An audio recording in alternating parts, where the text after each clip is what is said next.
Olá! Começa agora mais uma edição do Voz da Comunidade, programa que mostra o trabalho dos vereadores nos bairros de Campo Grande.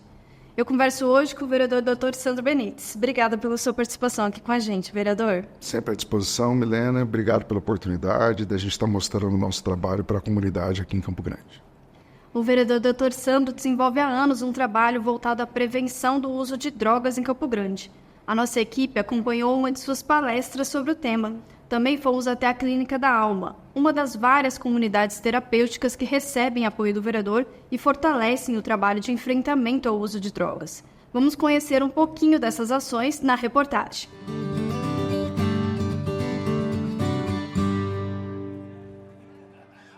A luta para combater o uso de drogas em Campo Grande. Essa é a principal bandeira do vereador Dr. Sandro Benites. O trabalho começa com a prevenção, por meio de palestras ministradas em escolas ou outras instituições. Lá, ele já mostra, por meio de depoimentos e dados médicos, os riscos e consequências graves do uso abusivo de álcool e drogas. Aqui é a parte mais importante, é a prevenção para que o jovem tenha cuidado e evite o primeiro contato com as drogas. Algumas delas são devastadoras, como o álcool.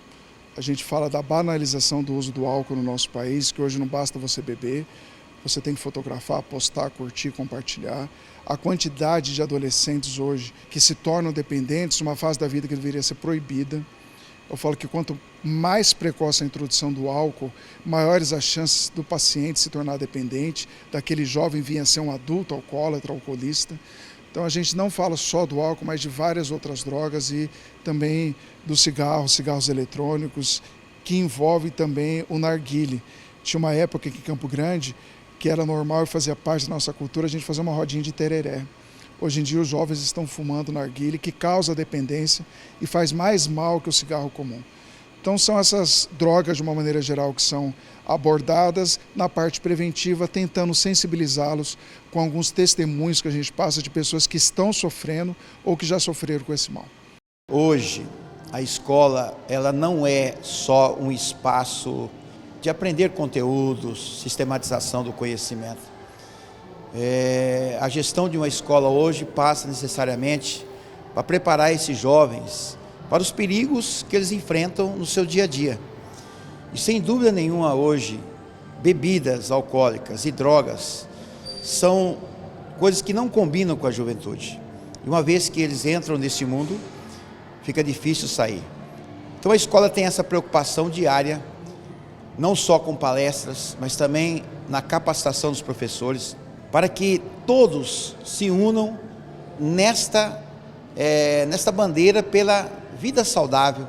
As capacitações e apoio estendem-se às comunidades terapêuticas. Homens e mulheres que antes viviam nas ruas passam a encontrar esperança de dias melhores.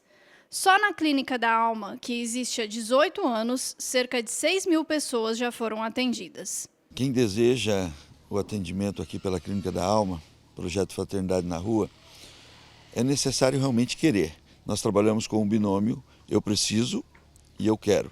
A pessoa precisando, nós estamos dispostos a poder ajudá-la de forma gratuita e espontânea.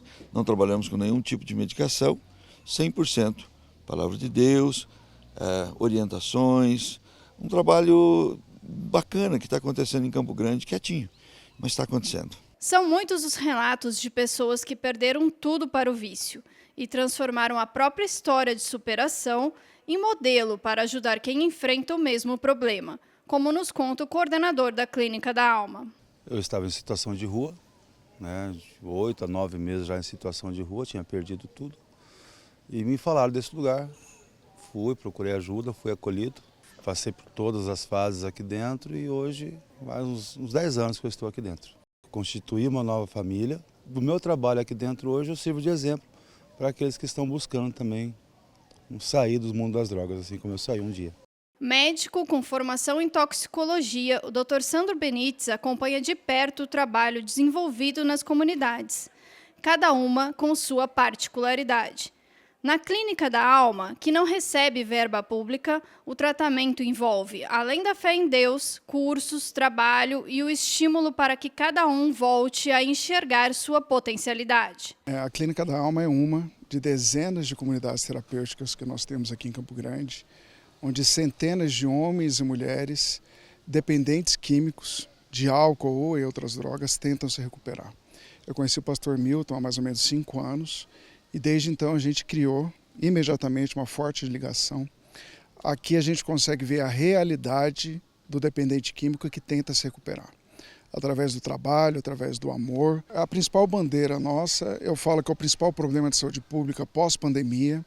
Nós tínhamos há 5 anos aqui na nossa cidade, em Campo Grande, 1.519 moradores de rua. Passados 5 anos, hoje nós estamos com 3.882 moradores de rua e a imensa maioria são dependentes químicos. Então é um trabalho que nós, enquanto sociedade, nós vamos ter que enfrentar. Na grande maioria ali são homens maravilhosos, profissionais de excelência, só que partiram por um lado ruim, muito mais agradável à carne, ao desejo humano, e esqueceram que tinham que suprir regras, leis. Então, partir para um lado ruim, oportunizar novamente para que esse homem encontre o caminho, esse é o papel e é muito gratificante isso. O Dr. Sandro contribui com suas palestras, contribui, como eu disse, com o seu nome, hoje ele é o nosso nutrólogo, responsável por toda a alimentação daqui e tem sido uma pessoa de um carinho fantástico para com a Clínica da Alma. O mandato de vereador possibilitou ampliar ainda mais o suporte às comunidades terapêuticas. Hoje, são mais de 11 na capital, que recebem também pessoas de municípios do interior e até de outros estados, em busca de reabilitação. O objeto de uma comunidade terapêutica é fazer o acolhimento de pessoas que estão em situação de uso abusivo de álcool e drogas. Como a própria nomenclatura, a comunidade tem um tratamento terapêutico holístico que envolve a tricotomia humana, que é espírito, alma e corpo. O Dr. Sandro, ele tem um vínculo conosco não só como médico, né, não só como palestrante, mas também como vereador, com as emendas parlamentares. O Dr. Sandro, ele tem sido há anos um parceiro muito importante, porque ele vocacionadamente ele levantou a bandeira das comunidades terapêuticas em virtude dessa estrutura genética dele de atuar contra ou atuar no combate ao uso abusivo de álcool e droga. Para quem enfrenta o drama de ter um usuário de drogas na família, a missão é não desistir. Não desista dele. Insista para que ele procure ajuda e aprenda a falar não também para ele. Porque passar a mão na cabeça e aceitar as imposições deles não vai dar certo. É necessário falar o não e insistir para que ele busque uma ajuda.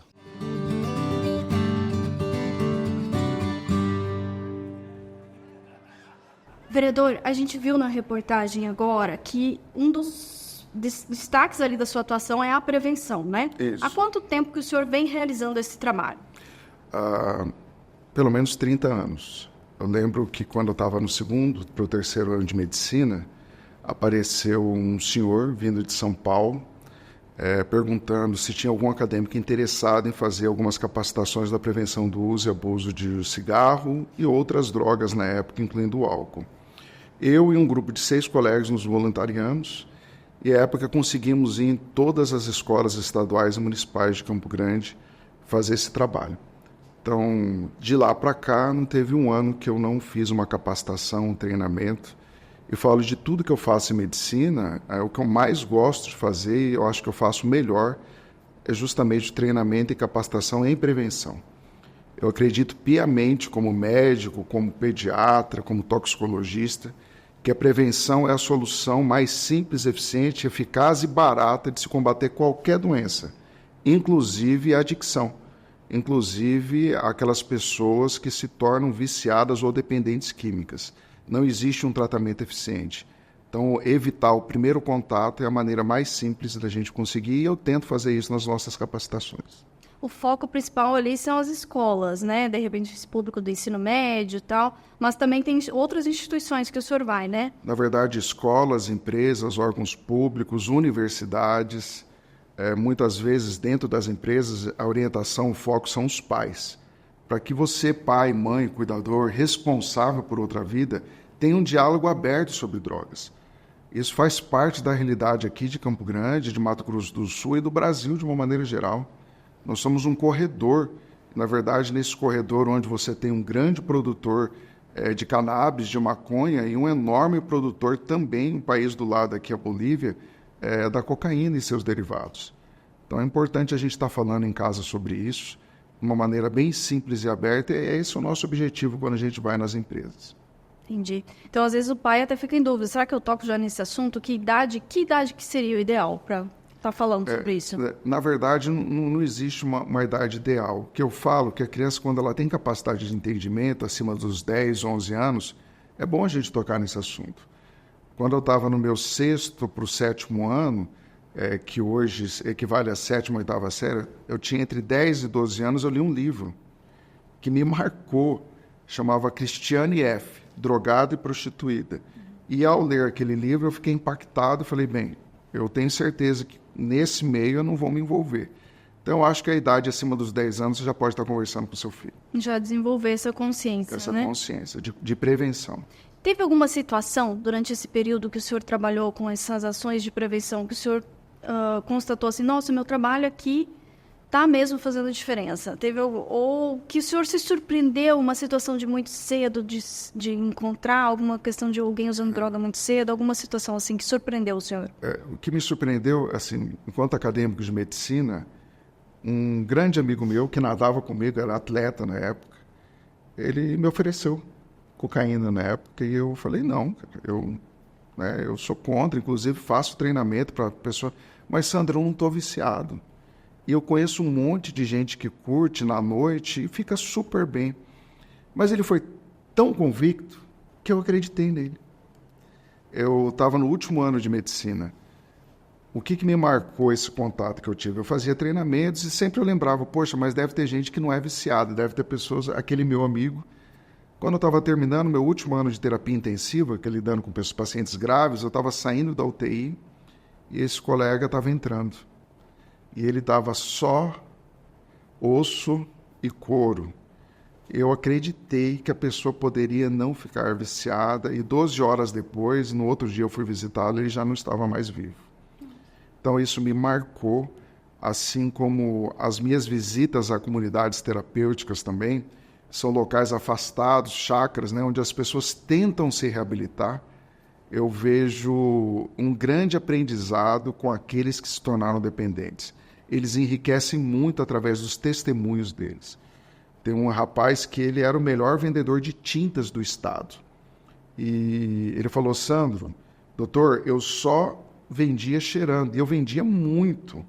Só que a droga tem um fenômeno chamado tolerância. Ele falou, sempre eu precisava de uma dose um pouquinho maior de cocaína, e chegou uma hora que tudo que eu ganhava, por mais que eu fosse um bom vendedor, era para eu comprar a droga, e eu acabei tendo uma overdose. Ele perdeu o emprego, a família e tudo mais, ou seja, o caminho das drogas é sempre o mesmo. A pessoa acaba abandonando a própria família, indo para as ruas, em uma vida muito difícil para quem é dependente químico. A comunidade terapêutica tem essa característica que o senhor falou, né? Um vai ajudando o outro ali, um que já passou por essa mesma experiência, vai ajudando o outro que acabou de entrar, é assim que funciona. É assim, porque na verdade, normalmente, quem está à frente de uma comunidade terapêutica são pessoas que já usaram drogas, já foram dependentes químicos. Então, só quem já foi um dependente químico, passou por todas as etapas, ele sabe como lidar com isso. Não é qualquer pessoa que pode trabalhar numa comunidade terapêutica. São pessoas diferenciadas que têm que exercer o exercício da paciência diariamente. É um período muito difícil ali, principalmente da abstinência. A pessoa que está numa comunidade terapêutica ela não está usando droga. Então, todo envolvimento físico que envolve abstinência a drogas, as pessoas que estão ali, com certeza, provavelmente já passaram pelo mesmo. Elas têm dado conta de atender a demanda? Sim, por enquanto sim. Porque quem vai na comunidade terapêutica, você só pode estar numa comunidade se você está indo de uma maneira voluntária. A partir do momento que for instituído a internação compulsória, eu tenho certeza que não vai ter comunidade terapêutica, porque hoje a gente vive uma verdadeira epidemia em Campo Grande. Sem dúvida nenhuma, o principal problema de saúde pública pós-pandemia. né? Nós temos mais de 3.882 moradores de rua que se tornaram dependentes químicos nas ruas de Campo Grande. Esse número mais do que dobrou em 5 anos, quando a gente tinha em torno de 1.500. Em 7 anos, triplicou em Mato Grosso do Sul. Então, nós, enquanto sociedade, nós vamos ter que fazer esse enfrentamento. São pessoas que não produzem, que cometem pequenos delitos para conseguir manter o vício. Então, eu acredito que é um problema não só de saúde pública, mas também de segurança pública e passa a ser um problema social. Tem que ter uma relação ali de todas as secretarias. De todas as pra secretarias. atuar, né? Secretaria de Segurança, Secretaria de Assistência Social, e às vezes a gente peca no erro. Muitas pessoas tentam ajudar. Quando você vê um dependente químico, quantas vezes eu não fui lá, uma cesta básica, um tênis, uma roupa. Sabe o que eles me falam? Doutor, não faça isso. Eu falo, mas a gente não pode ajudar? Não, a gente pega tudo isso e vende para conseguir a droga. Então você acaba mantendo, você que faz o sopão, que tenta ajudar, você está mantendo toda uma comunidade que para ele fica muito fácil. O que eu ouço de todos os dependentes químicos que conseguiram sair da dependência é a mesma coisa. Doutor, a gente tem que estar no fundo do poço. Enquanto tiver uma mãe ajudando, uma pessoa oferecendo uma roupa, uma cesta básica, a gente vai continuar no vício. Então é uma situação difícil que vai contra a cultura do brasileiro, que é sempre tentar ajudar. Mas é necessário que a gente pare com essa cultura para que a gente diminua o número de moradores de rua dependentes químicos de Campo Grande. Uma situação complicada mesmo, né? A gente vai falar um pouquinho mais desse assunto no próximo bloco. Nós vamos agora para um breve intervalo. Retornamos em instantes.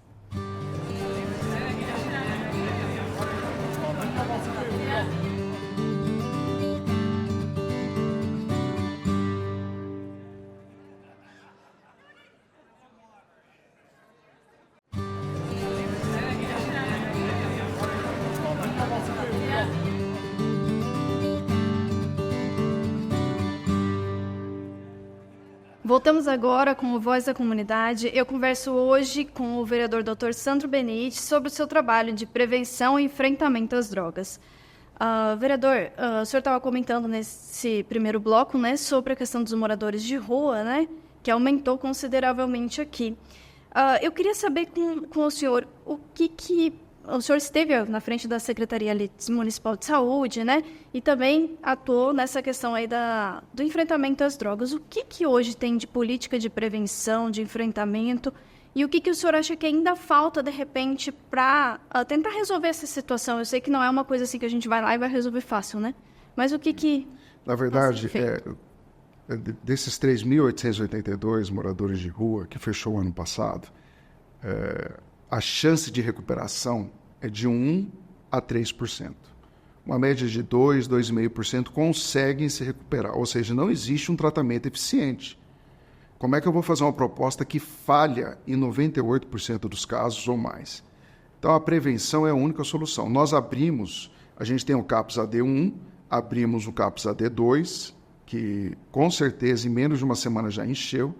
Estamos com uma política de abrir mais 30 leitos de psiquiatria ali dentro das Moreninhas, mas eu tenho certeza que é enxugar gelo.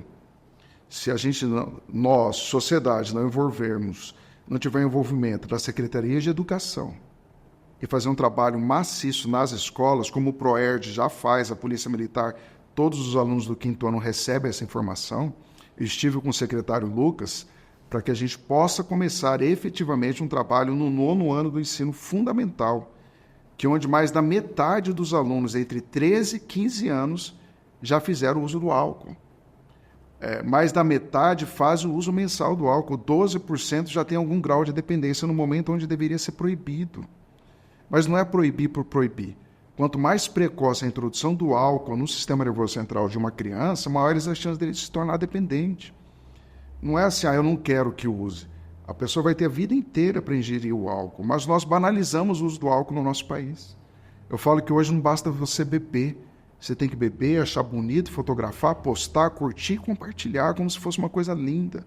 A droga mais devastadora em termos de saúde pública é o álcool. Então, eu estive com ele, junto com o Conselho Municipal Antidrogas, e esse ano nós já vamos estar fazendo esse trabalho de prevenção para que o adolescente não tenha esse primeiro contato. Se nós não fizermos isso, e assim, O álcool e outras drogas não faz acepção de pessoas. Como secretário municipal de saúde, não teve uma semana que eu não recebi uma ligação de uma pai, de uma mãe, de um pai desesperados. Doutor, consegue uma vaga para o meu filho?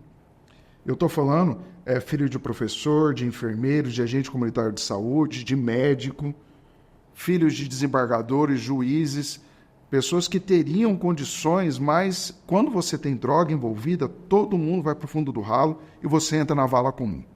Você pode ser milionário, a chance de recuperação vai ser a mesma. E isso seria uma vaga em comunidade terapêutica ou no hospital? Que eu não sei quando seria necessário a internação hospitalar. Na verdade, a ação hospitalar é interessante. Eu estou fazendo uma aproximação com as comunidades terapêuticas para que a gente tenha, de uma maneira mais eficiente, quando se vir necessário, a presença do médico e do CAPS. Todos eles têm uma relação com um CAPS, com a saúde mental. Eu aproximei a doutora Gislaine, que é responsável pela saúde mental do município de Campo Grande, junto com as comunidades terapêuticas. Inclusive, uma pessoa que quer trabalhar numa comunidade terapêutica de uma maneira voluntária, ela necessariamente tem que passar por um treinamento. Tanto eu, como o Dr. Marcos Estevão, outros colegas médicos e psiquiatras ou toxicologistas fazem esse treinamento. Eu acho que é assim, degrau por degrau. Estive também com a comandante do 1º Batalhão de Polícia Militar, que eles estão fazendo um trabalho bacana no centro de Campo Grande. Eles não estão dando trégua, trabalhando com a Polícia Militar. A Guarda Municipal está envolvida também nesse projeto. Então está sendo desenhado algo bacana para o segundo semestre desse ano, principalmente para o ano que vem, onde nós vamos entrar efetivamente dentro da escola municipal. Entendi. Já é esse trabalho conjunto, né, que o senhor mencionou antes, que o senhor citou aí a Guarda. Tem que ser. A sociedade organizada, a Guarda Municipal, a Polícia Militar, o Conselho Municipal, o Conselho Estadual Antidrogas, é uma luta árdua. Eu tenho um sonho, talvez, uma Campo Grande sem drogas. Talvez possa ser algo assim ilusório, mas eu digo, se tiver várias pessoas sonhando o mesmo sonho, ele pode se tornar realidade. O senhor mencionou que já faz esse trabalho de prevenção há muito tempo, né? Mas como que dentro do seu mandato o senhor atuou em relação a isso? Como vereador, o que foi possível fazer ali voltado para essa questão das drogas? Então, como vereador e uma pessoa pública, eu consegui me aproximar do secretário de Educação e levar o projeto para ele. Foi analisado e foi dado ok. Me aproximei do Conselho Municipal Antidrogas. Fizemos 2 audiências públicas envolvendo o Ministério Público, o Conselho Municipal e essas secretarias, justamente para a gente fazer um projeto, elaborar para que seja aplicado. Porque na teoria, não adianta a gente fazer mais audiência pública, tese de mestrado, doutorado, conhecimento todo mundo sabe. A única solução é a prevenção, então a gente tem que partir para a prática. É isso que eu espero que a gente faça. E eu tenho certeza que, junto com a prefeitura, com o gestor municipal, nós vamos conseguir implementar isso em Campo Grande, que a gente seja um exemplo. A Coronel Kátia, do 1º Batalhão, ela tem uma ideia muito bacana também de fazer a internação compulsória. Chega uma hora que o adicto, ou seja, o dependente químico, ele não consegue mais discernir o que é correto e o que não é correto. Aí estaria a internação compulsória. Ela deu até uma ideia muito bem elaborada de a gente fazer um grande hospital de campanha para que a gente envolva, já passei isso para a doutora Gislaine também, eu acho que em breve, não posso falar a data aqui, mas em breve a gente vai começar esse projeto que já existe em outras cidades do Brasil. E teve muito debate, né, de se isso seria possível legalmente, tem gente que ainda não, que ainda é contra isso, né? O senhor acha que é que é o correto para conseguir alcançar o resultado? O desespero é tão grande, principalmente quem convive com o dependente. Também fica doente. O pai e a mãe, eles não sabem, mas sofrem demais. É desesperador. Você vê uma senhora, doutor, o que eu faço com a minha filha? Ela fica impotente diante do tamanho do problema. Porque ela quer dar abrigo, porque senão a filha vai para a rua. Se a filha vai para a rua, ela acha que a filha vai estar numa situação pior do que ainda está dentro de casa. Ela mantém essa situação durante anos e, às vezes, durante décadas. Então, de novo, nós temos que debater, ouvir a sociedade, mas, principalmente, ouvir quem está sofrendo. A internação compulsória, às vezes, é a única solução que a gente tem para aquele problema. O traficante não está querendo saber quem está sofrendo ou não. Eu sempre faço a pergunta, a quem interessa uma sociedade toda dependente química? Só quem vende a droga. E por que existe o tráfico? Porque tem o usuário. Então a gente tem que evitar o primeiro contato. É importante ouvir quem vivencia isso. Sem a menor sombra de dúvida. A audiência pública justamente é para isso também. Tá. O senhor esteve há um ano ali na frente da Secretaria de Saúde. Perfeito. Tanto em relação a esse tema ou outros, o que essa experiência agregou para o senhor como vereador, né?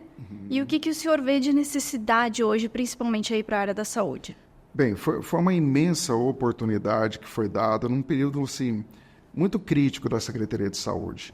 Nós chegamos na Secretaria de Saúde, assim, não tinha maca para transportar o paciente. Às vezes o paciente ficava horas no chão quente porque não tinha maca.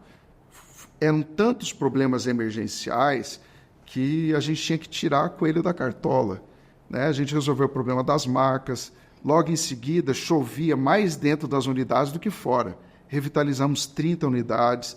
Tinha um problema seríssimo com autoclaves. São coisas tão básicas. Contratos que não eram seguidos. Então, graças a Deus, esses grandes problemas iniciais, era uma secretaria que não tinha controle de medicamento.